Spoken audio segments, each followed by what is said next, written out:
All right, welcome back into another episode of Indiebnb. Today, I am joined by indie artist David Porfirio. Close. David, Close. did I blow it? I blew it. No, Yeah, hold you, on. you you did better.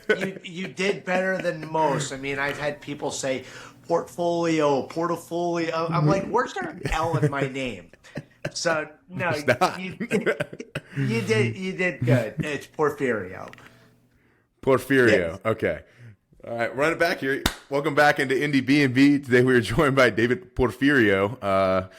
The ambidextrous guitar player, the sound storyteller, like that seems appropriate. I listen to some of your tunes, and that's kind of what I got there. But David, how'd you get into this? What are we as you've gotten in and started getting creative? Where did this take you from? A lot of years. When I was a teenager, which was many moons ago, everybody wanted to get into cover bands and play in cover bands, and I did that for a while, and I was just, I mean, in a way, I like playing the stuff that I hear, but at the same time, I wanted to drift off into my own thing, and I was always just pushing envelopes with it creatively and technically and musically and melodically and rhythmically and whatever, and just I can't really pinpoint to one moment where it happened, but there's a lot of there was just a lot of ideas that I always wanted to execute, and also listening to a lot of music as well. Anything from like what my parents listened to being a metalhead growing up,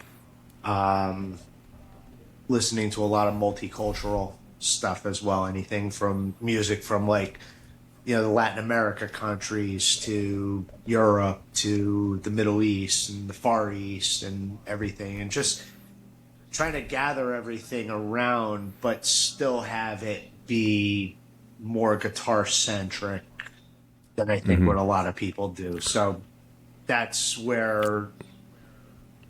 I was always looking to achieve, and what I still hope to achieve eventually. Sure. When did you first pick up a guitar? I was 11. And what hand did you play it with? I started off playing left-handed, and I played left-handed for a number of years. The first guitar I ever got, which was righty, but I held it left-handed. It just felt comfortable at the time, and my father was also a player, and he was like, no, you're doing it wrong. I'm like, and then I was just like, okay, I'm not taking lessons, but I always wanted to do it, so I would play along with anything I'd hear on the radio, and I'd be like, okay, that's kind of close to it. It's like, okay, here's A, here's A, here's A, B, whatever, and then just find stuff, and then just get familiar. So a lot of what I learned how to do at that time was noodling. And then stuff comes out. Got it. So, again, like a lot of your music's pretty progressive. If you haven't checked him out on Spotify, David F. Porfirio, if you want to find him there. But like when you were coming up, and I mentioned earlier, sound stories, right? Like when I got Getaway, I listened to Getaway Car, like my heart started pumping like I was like in one, or I was like in a video game in one, going to like, it felt like I'm like, I'm like kind of getting my stress level up. I'm like, God, like what the hell? Like, what am I? I'm getting ready for work, and I'm like, shit, I'm late. That was, what? It's funny because I've tried to and not succeeded at getting some of this stuff in video games and in films and everything, and I call it my Grand Theft Auto phase. And ironically, I have not played a video game console outside of fumbling around on the Oculus, the thing with the goggles. Yeah. I really have not done too much video games, probably since the early 90s. And I know it's a thing now, but everywhere you turn, you're seeing, and now, mind you, the last time I owned a video game system was Sega Genesis. So this is long before Grand Theft Auto. This is long before Yeah. all the stuff looks realistic and everything was all digitized. So I'm sitting there watching, just like on YouTube here and there, what some of these video games look like, and I'm like, how did that happen? And everything. So anyway, to get back on the subject, the tune itself, I just had this riff that and I was just, okay, well, let's build something on that. And all of a sudden I'm thinking like a cross between Grand Theft Auto, which I know nothing about, and Miami Vice. Yeah. Like a chase scene and something like that. So all of a sudden, and then just put guitar parts here, put it there. And yes, I wanted something that told a story. I wanted something that, made you feel like, okay, look, I'm driving a getaway car. Yeah, for sure. And when you get those when you're creating that stuff, like what's the process? Obviously it sounds like you started with a riff on this one. So like, what does that look like, as you build the layering in and all of that? Usually a riff at first. The riff, I might be attacked in a little bit by the boy right here. But, yeah. Yes. But, no, I'll start off with a riff. And when I start off with a riff, and then it could be something that could be 3 notes, 4 notes, whatever. And then just build something with it. Sometimes I might just take a drum loop that I come up with and, okay, there's something there to that. Sometimes it might just be a chord. Sometimes it might just be a lick that I'm just noodling around with. I was like, ooh, what's that? And then all of a sudden it's like, okay, well, let's find a harmony to it. So I play it like that. And now all of a sudden you're building almost like a string section kind of thing to it. And then just got to find the parts and components that go together. But usually it's just a basic riff for the most part. Yeah. And like for, obviously you're ambidextrous. So are some of them where you're playing, you said you started lefty, but then, you'll play righty. Like what are you mainly playing now? Or is it like kind of a party trick you're doing that? Or is that something you're like, hey, like in this kind of setting, I'll do this. Riffs, I'm doing this. Melodies, I'm doing this. What's that look like? Melodies is usually left-handed because I have the complete feel. Righty is more for rhythmic stuff. And I got ambidextrous out of necessity, which I'll get to that in a second. But and so righty, I'll do more rhythmic things. If I'm doing the tapping and the dive bars and the pull-offs and the hammers and stuff like that, it's going to be as a lefty guitarist primarily. If I'm doing stuff that's more staccato, picking each note and having that real authority, I'll do that as a righty. Now, what happened was, and I was going to just be a left-handed guitarist forever, and I wish I went right-handed earlier because, number one, everywhere you turn, all the cool guitars are sold right-handed. And so it used to be I would buy a right-handed instrument and then do the Hendrix and flip it upside down. But then all of a sudden knobs are getting in the way. And then I started to feel in my left hand, which was my picking hand at the time, I started to feel tightness in it, and I couldn't have the stamina to do it. And then one day I'm writing with my right hand, and I'm holding the pen, and I'm looking at the motion, and I'm like, that looks like picking. Did I do this wrong for so many years? And then I saw guys like Vi and Badio, they do the ambidextrous, and I think a couple of other people do that. But they also have the one guitar with different necks in each orientation, and I didn't want to do that.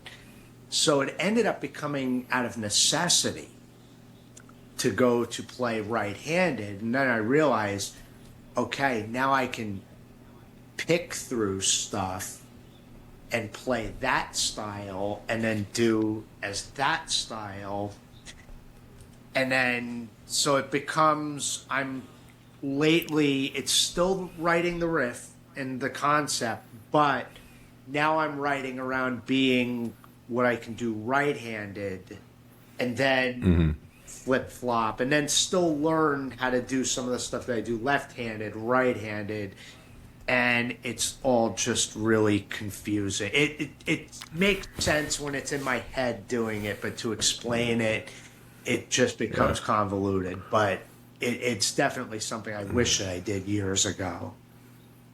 Gotcha. You mentioned cover bands earlier. Like, is that something as you've gotten, throughout your musical journey? Like, when you go play live, like, are you gonna play? Will you play right-handed or left-handed? Like, do you, what's kind of your preferred? You switch between both? Well, I've never done right-handed live before, so that's going to be interesting. My setup that I want ultimately is to hold one and then have the other on the stand and have it in a switcher and then switch back and forth when I get the confidence to do it right-handed. But I will end up at some point this year playing something live as a right-handed guitarist, or I could just flip back and forth and confuse the living hell out of people. I was like, wait a minute, did he play that way?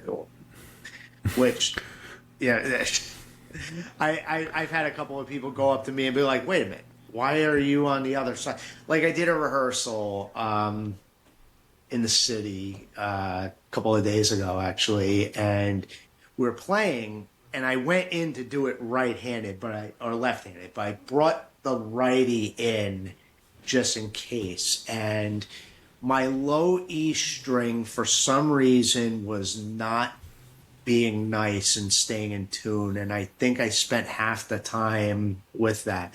So I was like, that's it. And the singer who I'm working with, she knows that I do the ambidextrous. So I'm like, that's it, I'm going right-handed, that's it. So in the midway through, I just do the switch, and I'm like, oh, I've never seen that guitar before. I was like, well, here it is. And I was able to actually keep it in tune and held up okay. So that was actually a big boost for me doing that. And we were doing like some a couple of hybrid like Allman Brother tunes, and we actually did a metal version of Sugar Magnolia. Oh wow! And I was like, well, here, let me just play the riff, because there was another guitar player. He was fantastic too, and he was kind of guiding me through. And I was like, remember, I'm looking at this the other way now, so that's where some of the struggles are. But I practice it every day just to keep everything moving. Got it. And so it sounds like you have like some projects that like you play live with, but then you also have obviously the solo kind of stuff. Like for you, ultimately, are you gigging in the city a lot, and then doing the recording? Is that all on your own, or do you have some people you work with on the recording as well? And the recording is on my own. There is a singer, and there's a band called Silent Fury that I'm working with. That she's got her own stuff too, but again, it's one of those things that it's tough for me to get up there because I'm in New Jersey and they're in the city, and you have the convenience of a lot of really great guitar players are in the city. But whenever I get a chance to get up there and I'm actually able to, then we definitely work and we rehearse, and we've done a couple of the tunes live over there. And sometimes just even going into like open mic situations just to kind of get everything, which is nice to kind of build confidence when you're playing in front of people. There's actually a track, I actually release a live version of one of my tunes, actually, and it was from New York, done about 61 days ago. It was actually done, and I heard it first take, and the track called Signora de Roma, but it's the live in New York City version. And I only released it because I love the crowd pop with it when I got through a couple of the solos. I was like, okay, that's pretty cool. So that's an idea. I do have a couple of later on this month. I actually have my return to jazz fusion. Actually, it's a track called "The Mural," which is kind of I'm trying to do like Return to Forever meets Van Halen in that. So there's some pretty cool stuff with that. Um, and then there's some of the other Middle Eastern stuff that should be out very shortly as well. So, if everybody just stays tuned to that. Yeah, follow them on Spotify. Get the alerts on it when something comes out. You'll know. That's the one of the better things to do there. And then, for you, like I guess ultimately, you said you mentioned you have some interest in film and video. Like, what else for the project? The solo project. Like, where do you see what's your vision there? Well, I'd like to focus more on the live stuff and releasing live stuff this year. I'm kind of, I don't want to say a relic, but I am old school in the sense that I'm not really into like a lot of the what the guitar has become nowadays, where everything's like, oh, okay, here I am in my bedroom playing and getting 60 million views because I'm doing blah, blah, blah, blah. But I really would like to have stuff that's being released, doing live stuff as well. Kind of doing it the old school way, where it's okay. Here it is in concert in front of people without a net, without post production and everything, and getting more and more into the live stuff. But there's also like the orchestra stuff. I'm gonna still continue to do the studio stuff. I'm taking a break from the studio stuff from now because I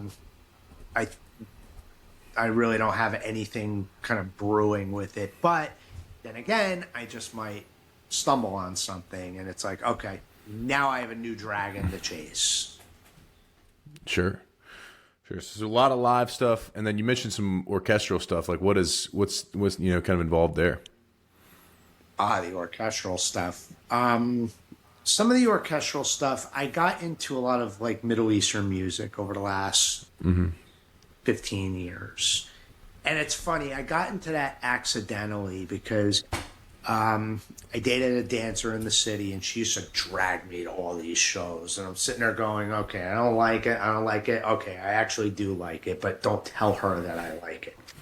And then there was one time I went to a show and they had a band. Band was great, but they had an electric guitarist. And I noticed that the red light on his amp was not on. And he's just, playing a bunch of chords. And he's just sitting there, waving at the patrons and talking to people and everything. And I was just like, and I go up to my ex and I was like, why don't we start our own little ensemble at this point? I think I could figure this stuff out eventually. And she was like, oh, honey, that's a great idea, but stay in your own lane. And I was like, and me being defiant like I am, I ended up actually saying, okay, I'm going to try this. And then I did, and it took a while to get it.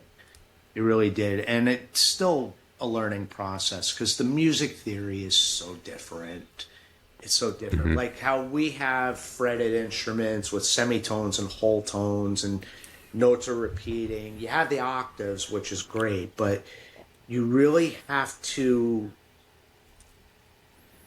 I really tone the guitar down to make sure that something fits. And if you do it, because they've got like quarter tones and microtones, and it's a completely different animal. With unlike Western music, so I still feel like something's missing with it, but it's something that I pursue and it's something I enjoy. Actually, yeah, another dragon to chase. I mean, you got to learn the new language. Exactly, learn the new language of music there. So, yeah, that's wild. So, sounds like we got some things, live stuff coming out this year. We've got, if we find get a wild hair, we'll get in the studio a little bit more. But you got a live version of you said Signore the mural di coming Roma. out soon. Yes. Signora de Roma. Yes. The mural. Right. Lady of Rome. Lady of Rome. All right. Well, everyone needs to check those out, and we'll switch it up here. We're gonna go from Rome to I'm gonna ask you a little bit about some food here, mentioning some Italian stuff. So we'll run into the Pete Peterson's party pack of questions. 20 questions right in a row. Going to be a rapid fire kind of feel, but David, cake or pie to kick us off here? Cake. Caking it up. All right. Salad or soup? Now it's cold up there, but don't let that influence you. Salad or soup? Salad. We saladed it up? No. All right. Salad, but if you put cucumbers in it, I swear to God, I'll throw it. No cucumbers. All right. Cucumbers. Where you stand on pickles? I gotta ask. Oh, I love pickles. Okay. I love pickles. I mean, cucumbers are the bastard cousin of the pickle. Fair enough. All right. Sunrise or sunset? What are you seeing more of these days? Sunset. All right. Home run or a touchdown? Touchdown. All As right. a Jet Night fan, in I'm saying a touchdown. Tough year. Not They're a all- lot of interceptions. They're all tough. They're all tough. Oh, man. That team has aged me by 40 years in the last 10 years. Oh, man.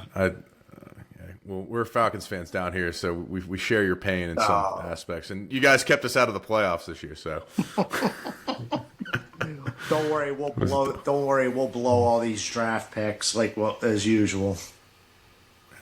That's going to be tough. All right. Night in or night out? What are you having more of these days? Night in. Night in. All right. When you do go out and your jam comes on, are you more likely to hit the robot or the worm on the dance floor? I'm more than likely at this point with my body breaking down to go robot. Okay. Fair enough. All right. Guac or queso at your favorite Tex-Mex spot? Guac. All right. We're walking around. I like it. All right. Waffles or pancakes? Waffles for the ice cream factor. Right. People down here don't know that, but there's a lot of people who serve ice cream with waffles up north. Well, an ice cream cone, it's called a waffle cone. That's a good point. I didn't even think about that. Yeah. I grew up on waffles and ice cream. Every time I went to my grandmother's house, she had the waffle iron. It's like waffles and ice cream. Yeah. I didn't even think about the waffle cone. Yeah. I've been doing this for a while. All right. Coffee or tea with your waffles? Coffee. Coffee it up? Like All coffee. right.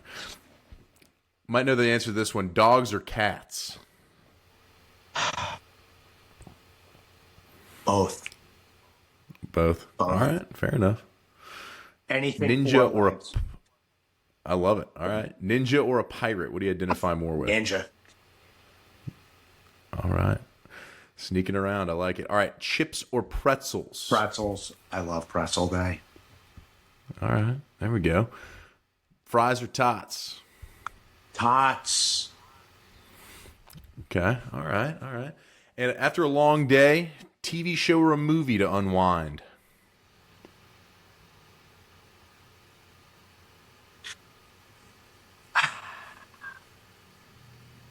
TV show.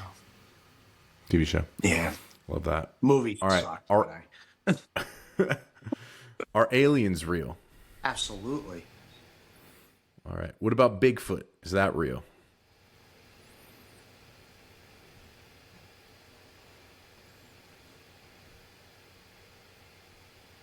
Oh, I have size 11, so yeah. There we go. All right. Is Love at First Sight real? No. No. All right. What bands? Give me a couple bands. Final question. A couple bands that we might not know that we ought to check out. Maybe some people local. Maybe some people not local. Well, Silent Fury, under jazz rock. David F. Porfirio, obviously.